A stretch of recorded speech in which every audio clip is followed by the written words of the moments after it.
Olá a todos, meu nome é Jade Laranjeira, eu faço parte da Imarfir e hoje nós estamos aqui com o podcast Imarfir, Ciência Hídrica em Foco.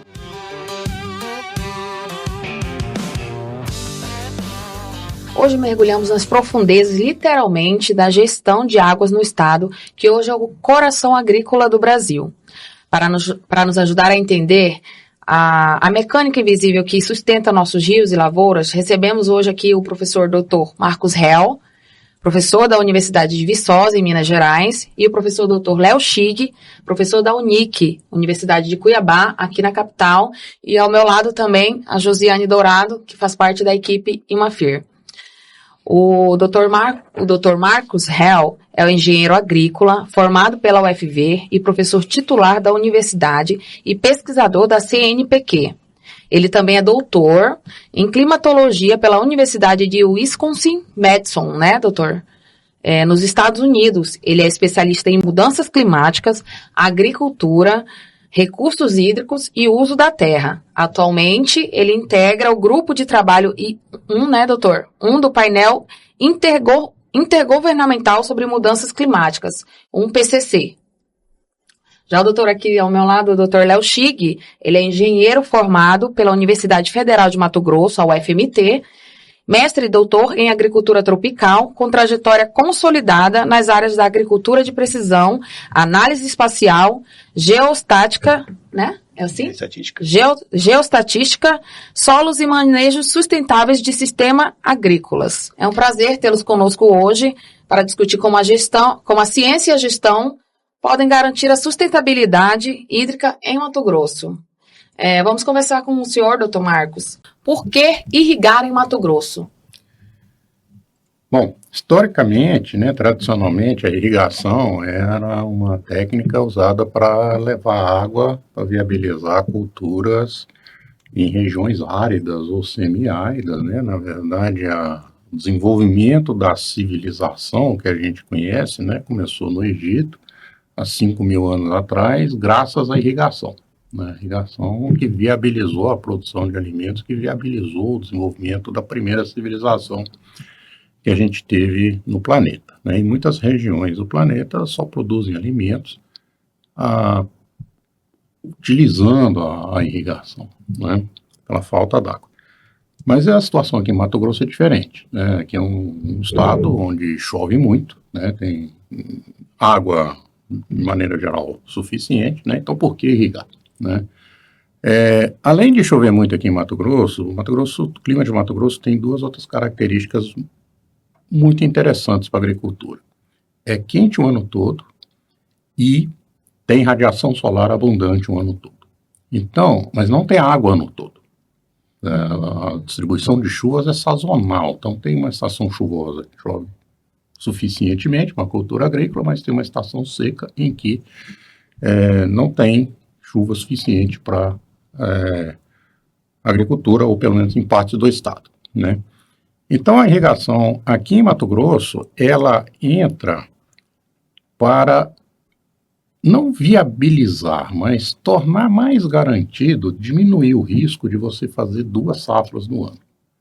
Certo? Então, tranquilamente, na maior parte do estado, dá para você fazer uma safra de sequeiro, ou seja, baseado só em chuvas, na maior parte do estado. Em algumas regiões do estado, você consegue produzir com duas safras só de sequeiro, sem precisar de irrigação. Em outras partes do estado, você vai conseguir produzir 2 safras em alguns anos, em outros não. Você vai ter uma boa safra no ano, no outro você não vai ter uma boa safra. Então, a irrigação entra para você garantir pelo menos essas 2 safras, tá certo? E aí passa a viabilizar outras coisas. Por exemplo, uma terceira safra, tá certo? Em que em algumas regiões é possível. E, eventualmente, culturas perenes que não seriam possíveis devido à duração da estação seca. Então, por que irrigar em Mato Grosso? Para aumentar a receita por unidade diária, E isso tem várias vantagens adicionais. Sim. Além de você produzir mais, em primeiro lugar, você está gerando mais empregos. Você está gerando empregos o ano todo. O contratado ele não é safrista mais, ele é um seletista que fica trabalhando o ano todo, tem emprego para ele o ano todo na fazenda, né? Isso promove benefícios sociais, né? Ao produzir durante todo o ano, aumenta a receita, não só a renda do trabalhador, do agricultor, né? Mas também recolhimento de impostos, né? Então, é uma atividade que ela Bom para todo beneficia mundo. todo mundo, exatamente. Entendi. Doutor, e na sua avaliação, quais são as principais barreiras à expansão sustentável de irrigação no estado? Bom, a barreira vai depender da escala, ou seja, de quanto você quer expandir a irrigação no estado, né? Então, basicamente, a gente tinha muito pouca irrigação em Mato Grosso até os anos 2000, era muito pouco. E o que aconteceu a partir do ano 2000, e 2000 é uma data assim um pouco arbitrária, a gente começou a notar, quer dizer, os agricultores notaram isso bem antes da gente, com certeza, mas a estação chuvosa começou a ficar mais curta. As chuvas começaram mais tarde e estavam terminando mais cedo. Então, aquela dupla safra que era garantida, ela já não ficou mais tão garantida todos os anos. Certo? E as pessoas começaram a irrigar, né? Começaram a comprar sistemas de irrigação e começaram a praticar irrigação exatamente para diminuir o risco da segunda safra, né? Essa expansão, ela está principalmente concentrada na região de Primavera do Leste, na região do Sorriso, tá certo? Embora tenha em vários lugares do estado.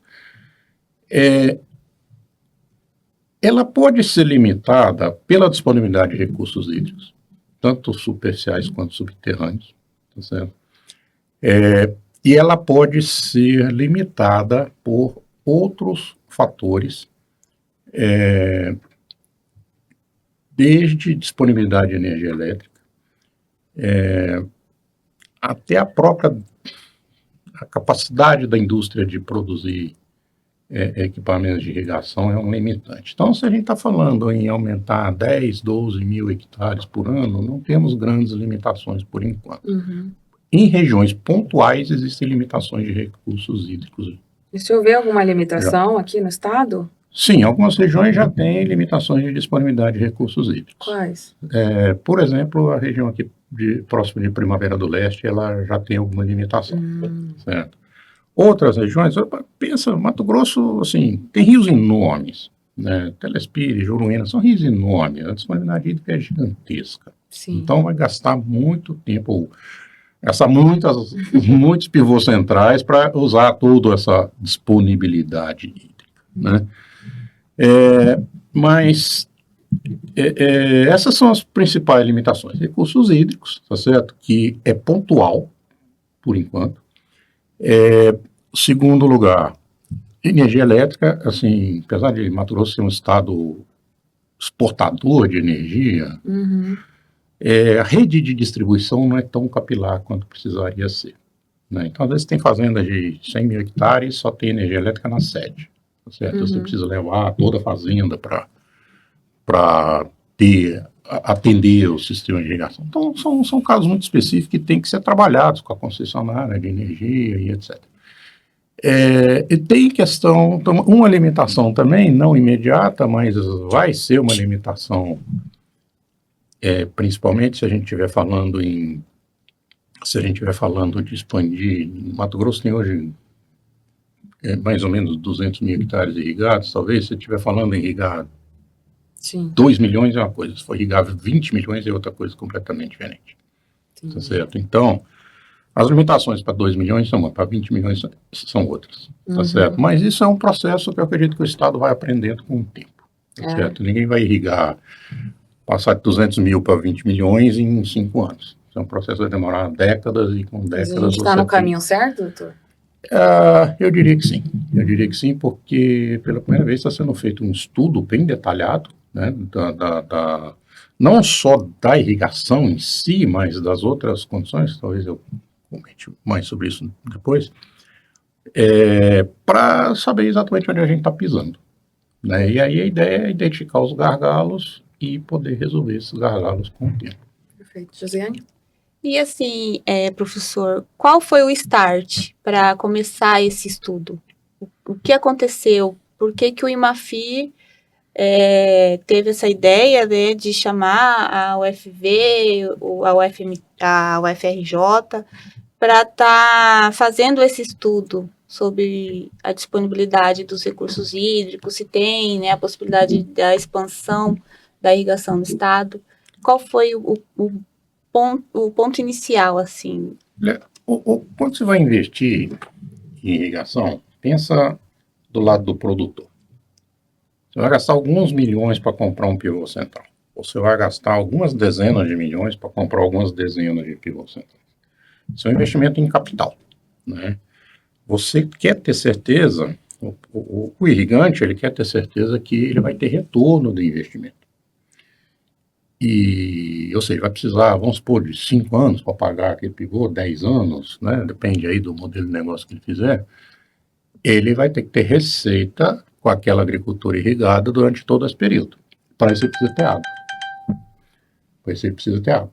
Tá certo? Então, segurança hídrica é fundamental. Você tem que saber quanto de água tem e se você vai poder usar, né? Então, esse é o primeiro ponto, o lado do agricultor. Agora vai do lado do banco, que empresta o dinheiro. Ele vai avaliar. Peraí, você está pegando 20 milhões emprestado aqui comigo, você tem como pagar isso? Não, mas eu vou irrigar, eu vou produzir e tal. Tem água.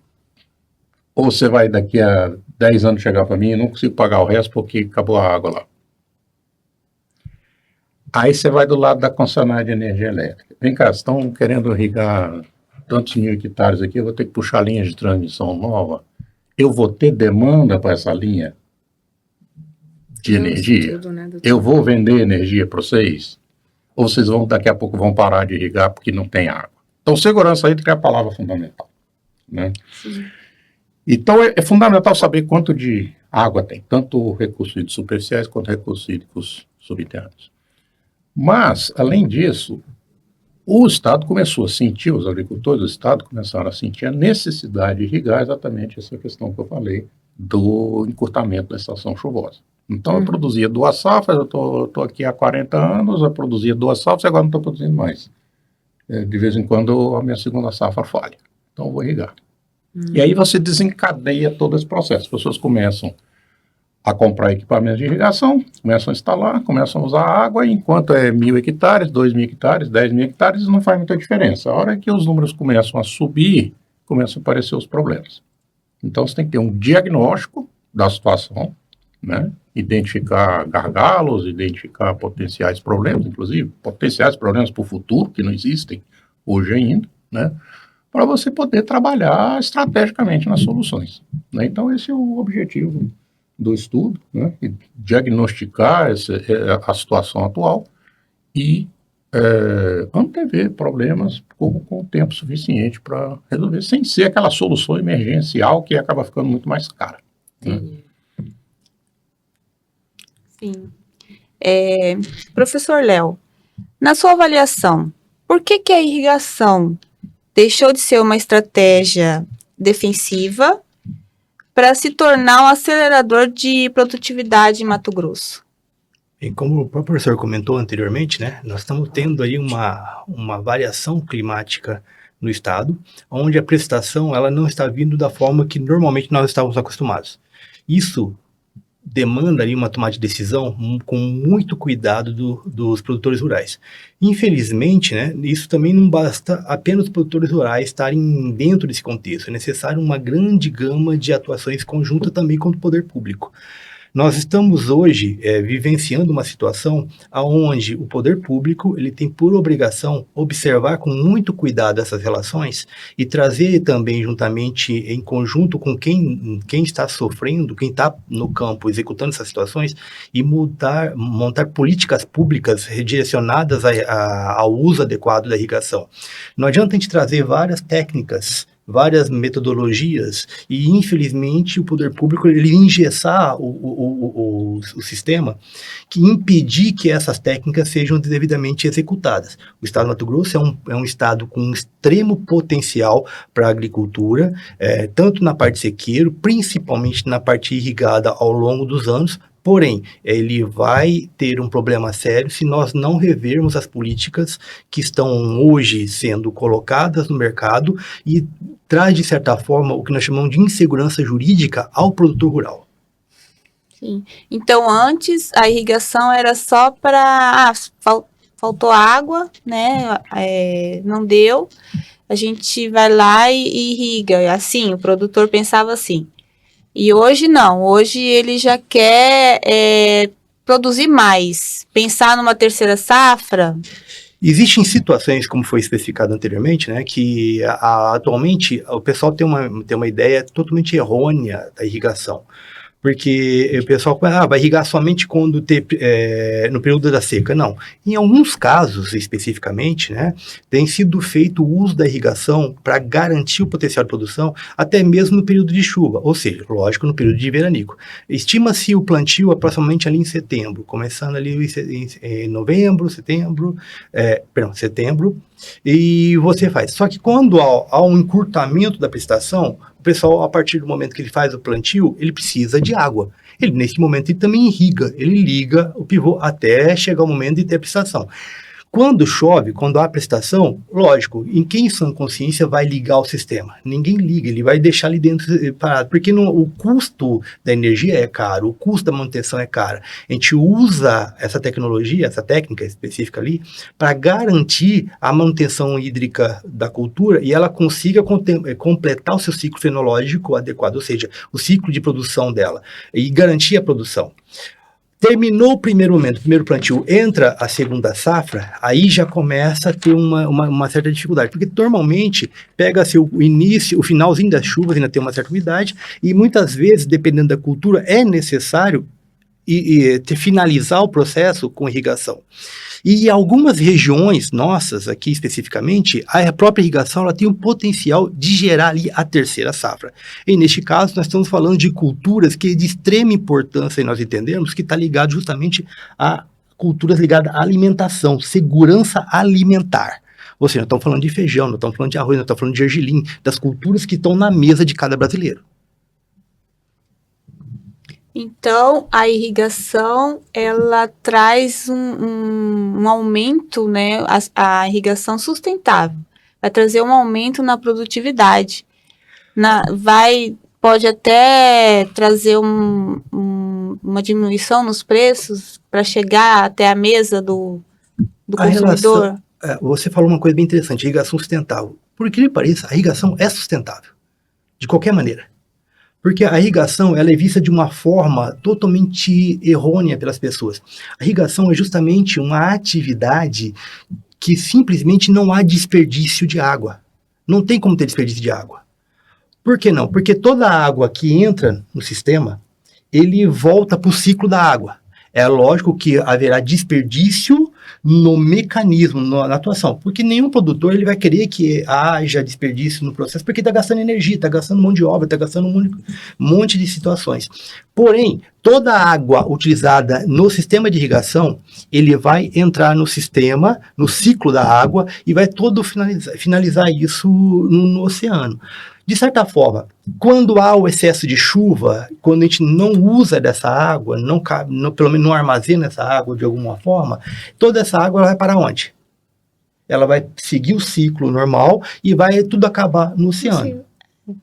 Ok? Então, assim, a irrigação, de certa forma, ela é justamente uma das técnicas usual há milênios pela sociedade para garantir a sustentabilidade, o sistema operacional de produção.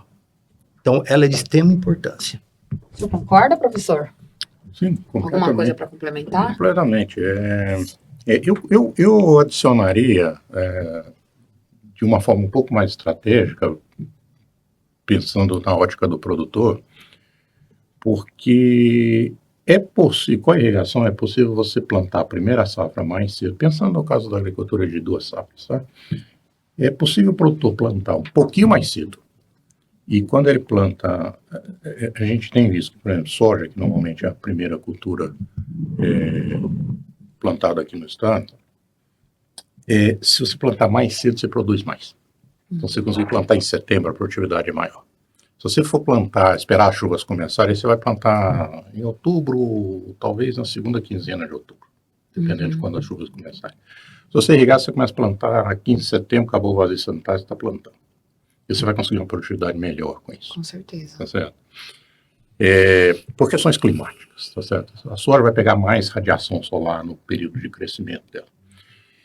E depois você colhe a soja, entra com a segunda safra, que pode ser milho ou algodão, e tradicionalmente, pode ser outras culturas, mas tradicionalmente aqui no estado é milho ou algodão, e complementar, você vai complementar a irrigação provavelmente no final do ciclo. Aqui em Mato Grosso, quando as chuvas começam, geralmente elas são firmes, é raro ter veranico. Você tem veranico no primeiro mês de chuvas e no último mês de chuvas. No meio da estação chuvosa, dificilmente você tem veranicos. Então, você vai usar água no começo da primeira safra e no final da segunda safra. Quando o uso da água pela cultura é muito baixo. Então, se você pensar estrategicamente nesse caso, seu uso de água, seu uso de energia é mínimo. Você garante 2 safras excelentes, com 0 risco climático, usando um mínimo de água. Porque a soja, quando está crescendo, o milho, quando está secando, praticamente não gastam água. Tá certo? No caso do milho, tem raiz profunda, ainda pega muita água do solo, como o Léo falou, né? Então, estrategicamente, é claro que tem um investimento de capital grande aí para irrigação, tá certo? Mas o custo operacional, que é água e energia elétrica, você consegue minimizar muito. E para isso basta um pouquinho de planejamento agrícola. O básico de planejamento agrícola, tá certo?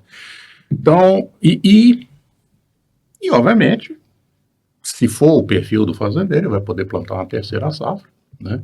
Porque a gente tem que pensar o seguinte: soja, não sei, eu não ponho soja no prato para comer, muito pouca gente põe, tá certo? Soja é comida animal, é produção proteína tipicamente para alimentar frango, para alimentar porco, às vezes gado, tá certo? E milho também é muito usado para ração animal, de novo, é a principal fonte de proteína e calórica, é essa dupla, soja e milho, Sim. no mundo todo, né? Milho no estado, hoje ele tem um diferencial que é o etanol, né? E aqui o milho é usado para produzir etanol também, que é uma grande vantagem do estado de Mato Grosso, comparativa, porque o custo do frete é baixo, tá certo? Do milho até a usina, vamos dizer assim, é baixo, né? Tudo bem, você pode usar soja e milho para alimentação humana, mas não é. E algodão também, é fibra também. A terceira safra, ela geralmente é para produção de alimentos. É um ciclo mais curto. Aí, né, entra o imafira aí, né, o feijão, os pulses, as comidas que são comidas que a gente põe no prato para comer, tá certo? Que normalmente não são tão lucrativas quanto as outras, por isso que se produz menos. Tá certo? O Brasil hoje produz de feijão, o número que eu tenho na cabeça aqui, é 1 colher de sopa por brasileiro por dia. Essa é a nossa produção de feijão. Nossa. É muito pouco, nós Sabia disso, estamos não. basicamente no mínimo. Mínimo mesmo. No mínimo, tá certo? E é considerado justamente o feijão com arroz o prato Do principal. brasileiro. Hoje a Pois gente é. quase não produz feijão mais. Nossa. Porque não dá tanto dinheiro quanto soja, quanto milho, quanto algodão. Meu né? Deus, um trem tão gostoso. Então, essa terceira safra, ela vai produzir mais alimentos e pode, né? Ela não vai ser para exportação, a não ser em casos específicos, né? Aí ela vai contribuir para baratear o preço dos alimentos. Tá certo? E tem alguns casos também, por exemplo, fruta, hortaliças, geralmente são irrigadas. Mas aí são propriedades menores, Mas às vezes é agricultura produzido em familiar, estufa, tá certo? Você não tem 10 mil hectares, normalmente, sabe, de fruta, sabe? Geralmente é bem menos, né? Mas é tudo irrigado. É tudo irrigado realmente, tá certo? Principalmente se você come uma manga em julho, ela foi irrigada, pode ter certeza disso, tá certo? Porque não tem como produzir manga em julho se não irrigar. É verdade. Então, essas coisas acabam indo parar na nossa mesa. É. E as pessoas às vezes nem sabem todo Não sabe o processo, o né? processo por trás disso tudo. Né? Entendo. E assim, qual é a área, professor Léo, irrigada hoje no estado do Mato Grosso? Qual o tamanho da área? Nós temos uma estimativa, aproximadamente 244 mil hectares irrigados hoje. Um total, aproximadamente 220 mil de pivôs e aproximadamente aí uns 24 mil de áreas de irrigação com outros tipos de sistemas. Né? A irrigação no estado, ela é bem interessante, né? Nós estávamos tendo uma discussão hoje, próximo do almoço, e o professor discutindo isso. Para você ter uma ideia, o primeiro pivô implantado no estado do Mato Grosso foi em 1985, né? Aqui no município de Santo Antônio de Leveger, né? Bem aqui do lado de Cuiabá. Nós temos uma ideia, nós estamos discutindo, que praticamente não havia nem pivôs direito em todo o Brasil. Foi, assim, especificamente um momento pioneiro. E hoje nós temos aí o equivalente a 1.850 pivôs instalados hoje, atualizados, existe no sistema do IMAFIR, né, instalados hoje. E nós temos uma estimativa para 2030 de ser instalado aproximadamente ali vai chegar a uns 2.100 pivôs.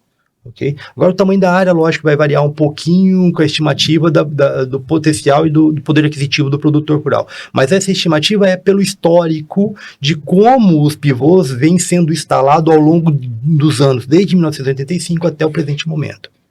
A gente está falando em pivô, mas tem outros métodos, né? Quais são esses outros métodos? Aí nós estamos falando justamente do outro modelo de irrigação, que não é um modelo fixo, é um modelo itinerante, que vai depender especificamente do agricultor. Normalmente ele está ali do pequeno produtor, o médio, que são os sistemas de irrigação por aspersão ou por gotejamento. O professor já especificou anteriormente, é muito mais utilizado especificamente para frutíferas e para hortaliças, na grande maioria.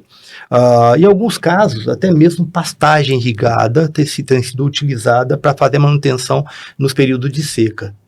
Então, assim, hoje, aproximadamente, aí, como foi dito anteriormente, nós temos um total hoje no estado de em torno de 24 mil hectares irrigados nesse modelo. Mas, professor, para eu, por exemplo, que sou um pouco mais leiga, o que isso representa? É muito, é pouco, ainda falta bastante, como que é? Assim, dentro do contexto do Mato Grosso, é uma área praticamente ínfima, é pequena.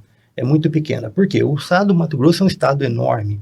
E nós temos várias regiões com alto potencial. Por exemplo, a Baixada Cuiabana mesmo é uma baixada onde todas as suas características específicas aqui, nós temos a relação climática, tem alto potencial de produção de frutíferas irrigadas. Okay? Principalmente por causa das características de solo, principalmente até mesmo da cultura do pessoal aqui dentro. Aqui na região de Livramento, nós temos historicamente, quando a gente remete à região de Livramento, fala de banana, né? Especificamente. Então, assim, nós temos várias culturas sendo trabalhadas. E todas elas hoje, nós entendemos que só é possível ser executadas com alto potencial de produção se trabalharmos a irrigação. Porém, essa irrigação, ela tem que ser pensada no modelo de engenharia, ou seja, tomar muito cuidado da forma que você planeja, não é simplesmente ir lá e colocar. Mesmo que seja pequenas propriedades, é necessária a solicitação de outorgas, juntamente às secretarias do meio ambiente, para que se possa ter um conhecimento do uso da água que está sendo executado naquele momento, porque vai acumulando esse uso. Cada pequena propriedade que vai usando, por mais que seja insignificante, no total, quando se junta, toda aquela região ela é afetada. Uhum. Então a gente toma muito cuidado, mas ela é um primeiro caminho para se trabalhar e pensar. Principalmente, porque hoje um pequeno produtor, principalmente na agricultura familiar, em média, nós vamos trabalhar e falar em torno de 1 a 2 hectares no máximo para trabalhar. Na grande maioria é 1 hectare. Mas esse 1 hectare é justamente o upgrade da família, porque é aquilo que vai garantir o sustento dela pelo ano todo. Então, a gente tem que gerar ali dentro. E a tecnologia embarcada hoje na irrigação, ela avançou muito. Nós temos equipamentos hoje muito mais adequados para trabalhar, com o menor possível desperdício, com o menor uso, e principalmente de energia para trabalhar. Comparados aí na década de 80, 90, né? Então, assim, tem um avanço muito grande nessa parte. Bacana. Assim, eu sei que tá sendo feito um levantamento e você participa também desse estudo sobre a irrigação por pivô central no estado. Fala um pouquinho como foi a evolução desde 2001 até os anos atuais. Como que foi? Teve ano que deu uma acelerada, teve ano que não deu. Como foi essa evolução? O desenvolvimento da instalação dos pivôs no estado do Mato Grosso, ele vem, sim, gradativamente sendo trabalhado pelos produtores, ou seja, de acordo com as características no momento. Inicialmente lá, perto de 2000, quando começou-se a se destacar a relação direta, quando começou a aumentar realmente a população, houve um boom de crescimento. Depois houve uma redução ali mais ou menos próximo de 2010. Em 2013, mais ou menos, foi quando houve a criação da Profir. Okay, que começou a se trabalhar essa relação e as políticas públicas ligadas à questão hídrica. Neste momento, começou-se a discutir no Brasil inteiro essas relações e a necessidade de fazer algumas legislações particulares para poder dimensionar, por causa, tanto no Mato Grosso quanto em qualquer outro estado, houve um crescimento amplo do sistema de irrigação. Aproximadamente aqui, o recurso isso foi 2017, se não me engano, criou-se ali um parâmetro mais adequado, e aí sim começou-se a trabalhar. Hoje, no estado do Mato Grosso, qualquer produtor rural que vá desenvolver qualquer tipo de irrigação, ele precisa passar por um rito de cadastramento e autorizações. Desse rito envolve ali justamente a Secretaria do Meio Ambiente, né, que representa no estado essa relação. Ou seja, a SEMA, Secretaria do Meio Ambiente, ela vai te encaminhar o pedido de outorga, né? E justamente, uma vez que você tem um pedido de outorga autorizado, você pode fazer a licença ambiental simplificada para se solicitar a instalação dos pivôs. Ok? Todo esse processo pode ser feito paralelamente, mas a licença só vai ser autorizada se você tiver ali o direito de uso da água. Ok? Que trabalhando num contexto hierárquico, nós temos a ANA. A ANA já é a nível federal e ela é responsável no estado do Mato Grosso para os RIs federais. Por exemplo, o Cuiabá, quem faz a denotação de pedido de outorga é a ANA. Okay? Então, todas as ETAs que nós temos hoje no estado, ou seja, estação de tratamento de água, é preciso ser feito um pedido de autorização de outorga juntamente à ANA. Uhum. Okay? E uma coisa muito interessante é que todas as ETAs, especificamente, apresentam a mesma característica de equipamentos similares ao de irrigação. Ou seja, é necessário captar água dentro do manancial hídrico, do superficial, e levar juntamente aos reservatórios. O sistema de irrigação de superficial que são colocados nas fazendas segue o mesmo princípio. É necessário captar água dentro do manancial dos recursos hídricos, rios e riachos, e levar juntamente para um reservatório ou diretamente para aplicação. Todas elas passam diretamente por onde? Passam diretamente por uma área de APP, área de preservação permanente. E normalmente o impacto relacionado a isso, ele é mínimo, porque você tem uma tubulação, e quando você coloca essa tubulação, você precisa abrir uma picada inicialmente para colocar esse equipamento, e depois que você fez a picada, naturalmente a vegetação faz o quê? Ela fecha. Então você tem um mínimo intervenção possível nessa área. E se por um acaso gerar um problema sério, por exemplo, e se estourar o cano? Qual que é o fluido que está passando por ali? É água. Ou seja, o impacto ambiental é praticamente nulo, porque você está colocando água. E não é vantagem para o produtor rural permitir que haja esse vazamento. Por quê? Porque ele está perdendo pressão e colocar água justamente na cultura que está fazendo. Ele está gastando energia, está desperdiçando dinheiro ali dentro. Então ele vai fazer o quê? Ele vai fazer a manutenção mais rápido possível para que haja ali um controle melhor.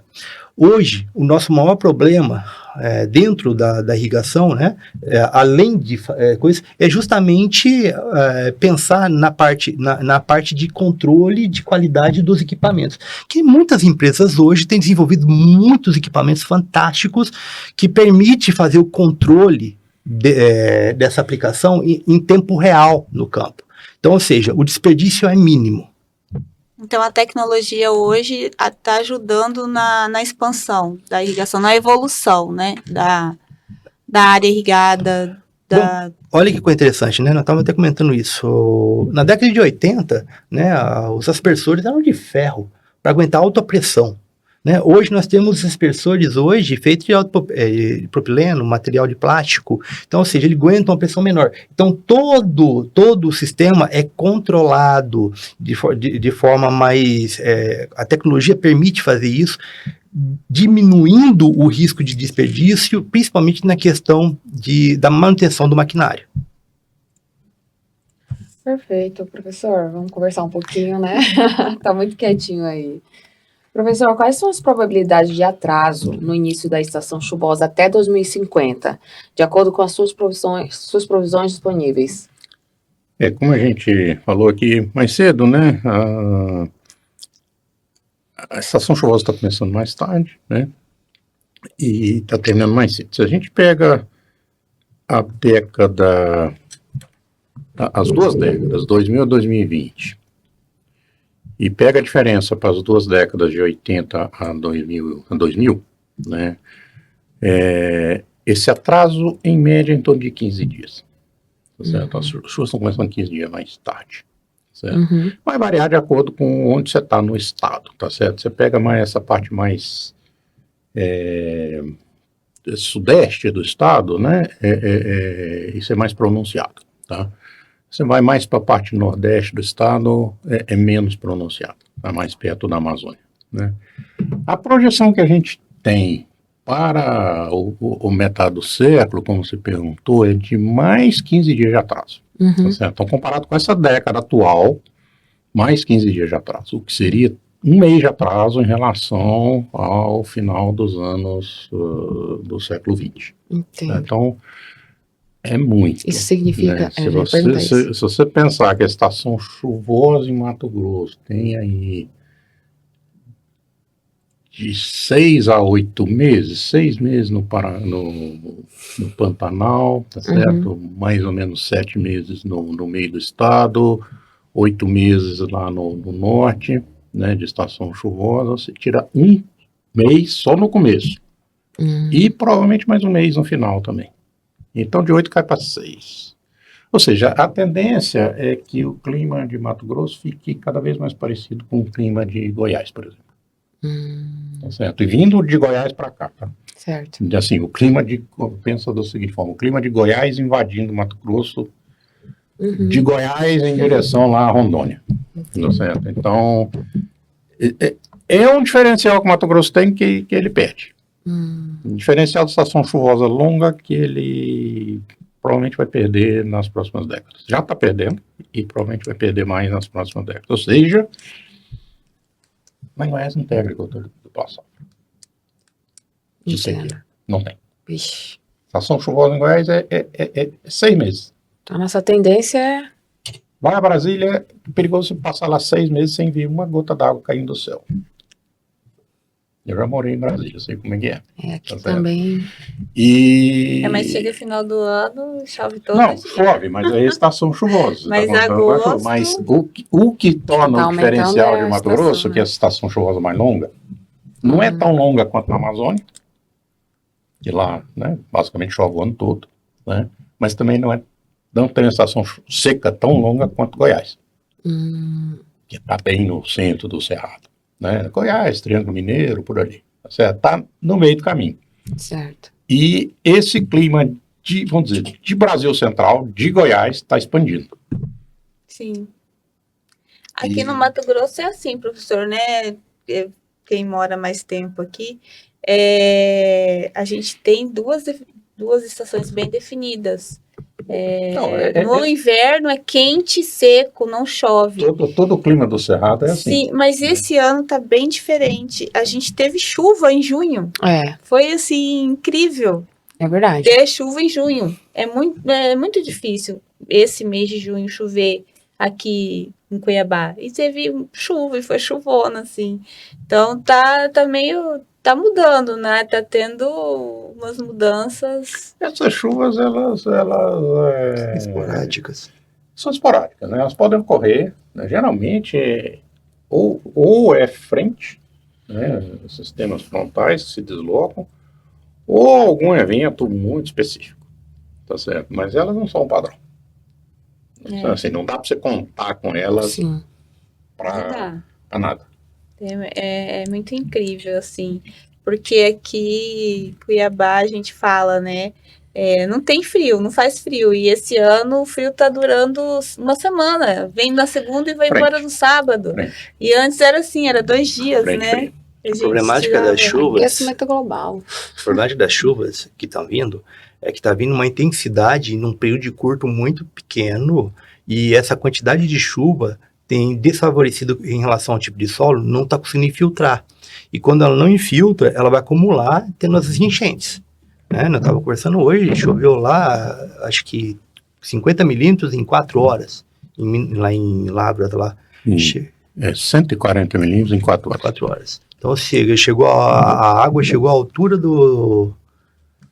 da rodoviária, ou seja, imagina a enchente.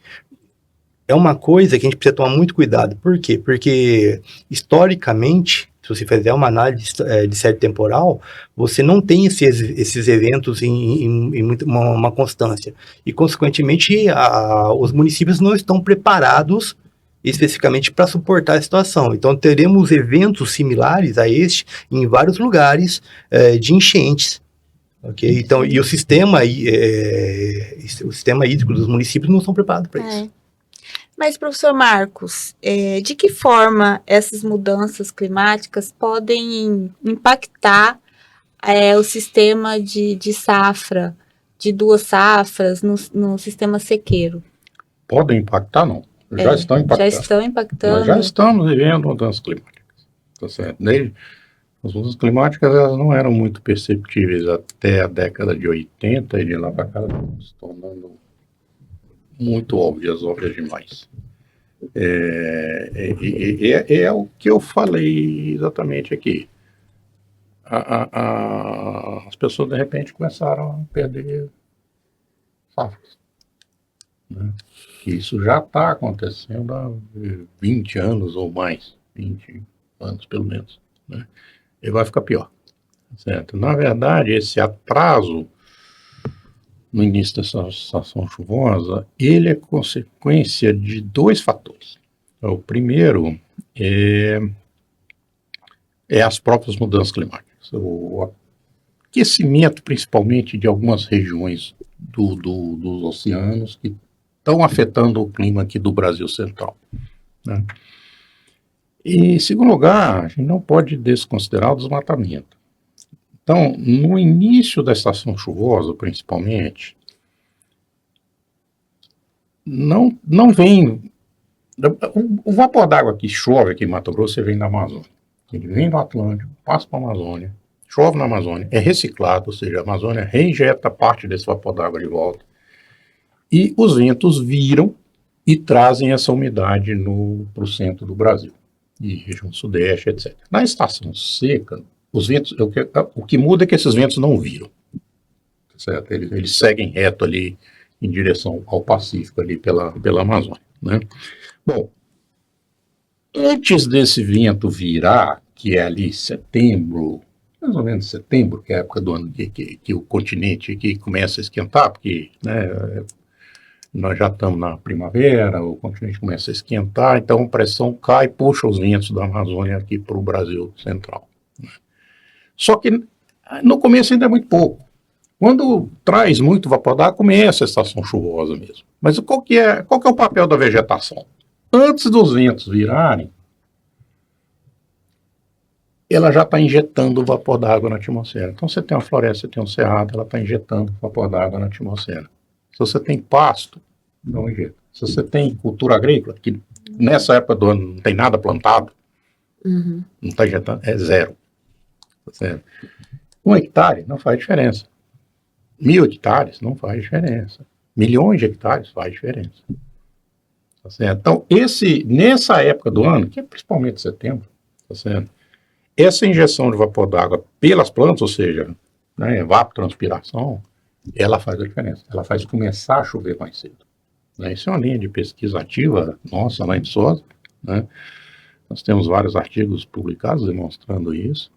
E isso faz bastante diferença. Né? Então, esse atraso do início da estação chuvosa, principalmente, ele está relacionado com o aquecimento global, está relacionado com desmatamento, principalmente desmatamento da Amazônia. Então, esse estudo que está sendo desenvolvido, né, que foi em conjunto entre o IMAFI, a Universidade de Viçosa, a UFRJ, é de extrema importância para o Estado. Olha, eu diria que Mato Grosso tem muita sorte de ter encomendado esse estudo agora. E nós identificamos problemas muito antes de se tornarem sérios demais. Não que não tenha nenhum problema hoje, a gente sabe que tem, né? Mas eles são muito pontuais. Então, a gente pode trabalhar para resolver os problemas, tá certo? Discutir, porque e como é que você resolve o problema? Você tem que ter, em primeiro lugar, dados. Você não gerencia o que você não conhece. É impossível você gerenciar o que você não conhece. Você tem que ter dados. Esses dados você analisa e transforma eles em informações. Certo? É um dado já analisado. Você chega a uma conclusão em cima do dado. Depois que você tem informação, você tem informações para tomada de decisões. Seja tomar decisão a nível de agricultor, seja tomar decisão a nível do IMAFI, seja tomar decisão a nível de governo. Tá certo? Mas você tem informações para tomada de decisão, para traçar política, seja política pública, seja política privada. A concessionária energética vai investir não sei quantos mil quilômetros de linha de transmissão para irrigação, isso é política privada. Tá certo? Mas está baseado nesse tipo de informação. Tá certo? Então, minha maior preocupação com o estado de Mato Grosso é se um dia, de uma hora para outra, as pessoas perceberem que não dá mais para fazer 2 safras. Essa é a minha maior preocupação. O que vai acontecer? Você está com aquela receita garantida todo ano, ou quase todo ano. E de repente você perde essa receita. Você vai se conformar com isso ou não? Qual que é a sua alternativa? Vou comprar outra terra e vou desmatar mais? Vou expandir mais para o norte? Vou desmatar mais? Que vai atrasar mais ainda o início da estação chuvosa. Certo. Isso é um ciclo vicioso que aí não vai ter saída. E isso a gente sabe que no estado do Mato Grosso tá impossível fazer. Desmatamento, isso aqui é muito rigoroso. E uma coisa que a gente tem que entender é o seguinte: a simples ideia de se pensar uma terceira safra é simplesmente garantir o potencial daquela área para diminuir até mesmo o pensamento de se desmatar uma nova área. A solução para o Brasil, para a agricultura do Brasil, e tem vários colegas meus que pensam semelhante, não é a gente desmatar o país todo. A gente desmatou, eu moro na zona da mata, né, Mata Atlântica, né, Minas Gerais. Nós começamos a destruir aquilo há 300 anos atrás. Aquilo está todo degradado. Eu não quero ver isso acontecer no resto do Brasil. Eu vejo isso todo dia, eu pego o carro, vou para o aeroporto, eu estou vendo isso. Só olhar para o lado. Eu não quero ver isso acontecer no resto do Brasil. Preocupante. Tá certo? A gente não precisa continuar expandindo a fronteira agrícola. Você pode intensificar, produzir mais por unidade diária. E irrigação é uma maneira de intensificar. Professor, para a gente encerrar já, né? Queria fazer uma última pergunta para o senhor.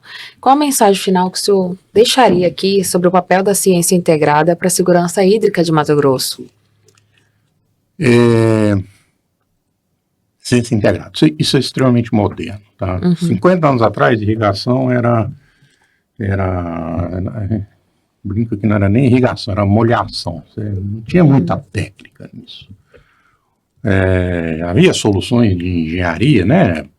Tubos, aspersores, motobombas e etc., mas não ia além disso. Só 50 anos atrás. Hoje em dia, você pensar em irrigação em grande escala é uma ciência integrada. Porque você tem que começar estudando clima, uso do solo, planejamento territorial, disponibilidade de recursos hídricos superficiais, disponibilidade de recursos hídricos subterrâneos, governança. Quais são as leis, quais são as regras, quais são as instituições. A própria tecnologia de irrigação tem que ser avaliada. Né? Esses dados, essas informações, eles têm que ser disponibilizados ao público. Não é só a gente gerar e ficar para a gente.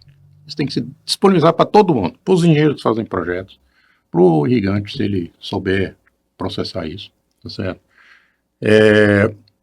Para os órgãos de governo, para todos os envolvidos. Então, essa transmissão de informação, que é disponibilizar esses dados e também treinamentos diversos, tá certo? Todos os níveis, tá certo? É fundamental. Então, essa é a ciência integrada. É isso que vai trazer segurança hídrica. Os melhores exemplos do mundo, onde a gente tem água mais bem gerenciada, foi feito desse jeito. E nós estamos fazendo isso aqui em Mato Grosso agora. Então, nós estamos no caminho certo. Professor Léo Chig, uma mensagem? Considerando o que o professor comentou anteriormente, né? Uma coisa que eu gostaria de deixar até mesmo como uma abertura para todos os irrigantes do estado é que o IMAFIR, além de tudo, ele está trabalhando esse contexto de pegar a informação e deixando ela pública. Nós temos hoje um aplicativo chamado Spin RH, que ele está disponível no site do IMAFIR, onde você consegue, todas as pessoas têm, é um software livre, não paga nada, você entra lá dentro, você consegue monitorar, saber como que está o sistema de irrigação, como as informações de clima, as informações de fluxo de água, ou seja, todas as informações necessárias, tanto para o produtor rural, quanto para os profissionais que trabalham na área.